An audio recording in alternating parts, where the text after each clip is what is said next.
بسم اللہ الرحمن الرحیم۔ کسی گاؤں میں دو دوست رہتے تھے اور دونوں میں بہت گہری دوستی تھی۔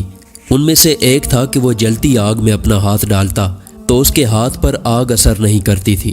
دوسرے دوست نے اس سے پوچھا تو اس نے کہا کہ یہ بہت لمبی داستان ہے، پھر کبھی بتاؤں گا۔ لیکن جب اس کے دوست نے اصرار کیا تو وہ بتانے لگا کہ تجھے تو معلوم ہے کہ اللہ نے مجھے مال و دولت، شہرت اور طاقت اور حسن سب کچھ دیا ہے۔ جب میں نے جوانی کی دہلیز پر پاؤں رکھا تو بہت ہی خوبصورت تھا۔ ایک رات میں اپنے گھر کے بالا خانے میں ٹہل رہا تھا۔ میں نے دیکھا کہ سامنے گھر کے بالا خانے میں ایک بہت ہی خوبصورت لڑکی ٹہل رہی تھی۔ چاند کی روشنی میں اس کا چہرہ چمک رہا تھا۔ میں اسے دیکھتے ہی دل دے بیٹھا۔ میں نے اس سے کہا کہ میں تیرے قدموں میں دولت کے انبار لگا دوں گا، لیکن تو وہ کر جو میں چاہتا ہوں۔ لیکن وہ نہیں مانی۔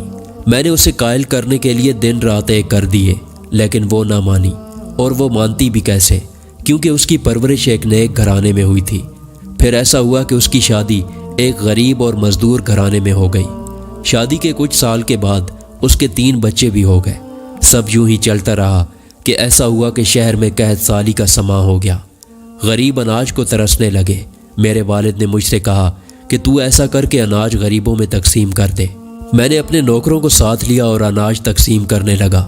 میں نے دیکھا کہ وہ لڑکی بھی قطار میں اناج لینے کی غرض سے کھڑی ہے۔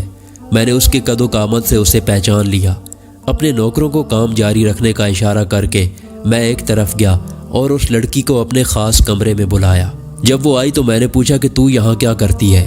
تو وہ کہنے لگی کہ قحط کے عالم میں غریب امیروں کے در پر بھیک مانگنے آتے ہیں، میں بھی اسی غرض سے یہاں آئی ہوں۔ میرے بچے بھوکے ہیں، خدا را رحم کرو اور میرے بچوں کے لیے یہ کچھ اناج دے دو۔ میں نے اس سے کہا کہ تو میری خواہش پوری کر، میں تیرے قدموں میں اناج کے انبار لگا دوں گا۔ میں نے اسے زنا کا پیغام دیا۔ اس نے انکار کیا اور وہ پلٹ گئی۔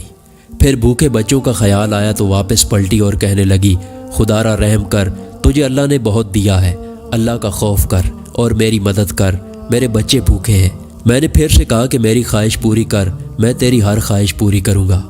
وہ پھر سے کہنے لگی کہ ایسا مت کر، رحم کر اور اللہ کا خوف کر۔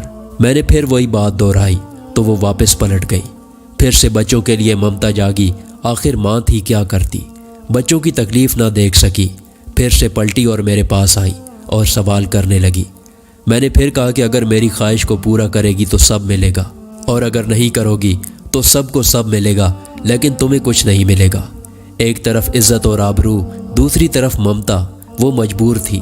واپس بچوں کے پاس گئی تو بچوں نے کہا کہ ماں یا تو ہمارا گلا گھونٹ دے یا ہمارے لیے کھانا لے آ۔ یہ سن کر ماں کا کلیجہ پھٹ گیا۔ دل میں سوچا کہ گناہ کر کے بچوں کی بھوک مٹا دیتی ہوں، پھر توبہ کر لوں گی۔ یہ سوچ کر وہ واپس آئی اور آ کر کہنے لگی کہ خدا را رحم کر، میری مدد کر، میرے بچے بھوکے ہیں، اللہ کے قہر سے ڈرو اور گناہ سے بچو۔ میں نے وہی جواب دیا۔ ابھی وہ کہنے والی تھی کہ میں راضی ہوں، پھر اس کے دل میں اللہ کا خوف آیا اور وہ اللہ کے اس حکم کو سوچ کر بھی رک گئی کہ جس نے اللہ کے خوف سے گناہ سے کنارہ کیا تو اس کا رزق ایسے ذرائع سے آئے گا کہ اس کے وہم و گمان میں بھی نہ ہوگا۔ اس نے سوچا کہ ضروری تو نہیں کہ انسان بھوک سے مر جائے، کھانا کھا کر بھی انسان مر سکتا ہے۔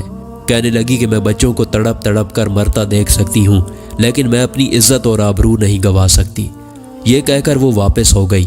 گھر گئی اور بچوں کو کھانے کا دلاسا دے کر مصلے پر سر سجدے میں رکھ دیا اور زارو قطار رونے لگی اور فریاد کرنے لگی، اے مالک، میں تیرے خوف سے گناہ سے بچ کر آئی، اب تو ہی میرے حال پر رحم فرما، میرے بچوں کے لیے رزق عطا فرما۔ اتنا کہنا تھا کہ دروازے پر دستک ہوئی۔ دروازہ کھول کے دیکھا تو وہی نوجوان کھڑا تھا اور اس کے ساتھ اور بھی نوکر تھے۔ تو وہ گرج کر بولی کہ آخر تو کیا چاہتا ہے، چلا کیوں نہیں جاتا یہاں سے؟ میں نے کہا کہ بہن، میرا دل بدل گیا ہے، مجھے معاف کر دے۔ اگر تو غریب ہو کر اپنے رب سے اتنا ڈرتی ہے اور اپنی عزت کی اتنی حفاظت کرتی ہے تو مجھے امیر ہو کر کتنا ڈرنا چاہیے۔ مجھے معاف کر دے، آج سے تو میری بہن ہے۔ یہ کہہ کر میں نے اس کے بچوں کے لیے اس کو اناج دیا۔ اس نے اناج لے کر آسمان کی طرف دیکھا اور ہاتھ بلند کیے، اے میرے رب، اگر یہ شخص اپنے قول میں سچا ہے تو میری تجھ سے التجا اور دعا ہے کہ اس پر دنیا اور آخرت کی آگ کو حرام کر دے۔ بس اس دن سے لے کر آج تک مجھے دنیا کی آگ کچھ اثر نہیں کرتی، اور امید ہے کہ آخرت میں جہنم کی آگ بھی مجھ پر کچھ اثر نہیں کرے گی۔ عورت اگر سنور جائے اللہ کے ڈر سے اپنے دامن کو گناہ سے بچا لے تو اس کی دعا میں اتنی تاثیر ہوتی ہے کہ جس کے لیے دعا کر دے اس پر دنیا اور جہنم کی آگ حرام ہو جاتی ہے۔ اے میری قوم کی بیٹیوں اٹھو اور فاطمہ الزہرا رضی اللہ تعالیٰ عنہ کی کنیز بنو، حضرت عائشہ صدیقہ رضی اللہ تعالیٰ عنہ کا کردار اپناؤ، ام کلثوم رضی اللہ تعالیٰ عنہ کا کردار اپناؤ، تاکہ دنیا دیکھے اور کہے کہ اگر 1400 صدیوں بعد کی بیٹیوں کا دامن اس قدر پاک ہے تو نبی کریم صلی اللہ علیہ وسلم کی ازواج اور بیٹیوں کا عالم کیا ہوگا۔ اللہ سے دعا ہے کہ وہ ہمیں نیک اعمال کرنے کی توفیق عطا فرمائے، آمین۔ اس قسم کی مزید ویڈیو دیکھنے کے لیے ہمارے چینل کو سبسکرائب کریں، شکریہ۔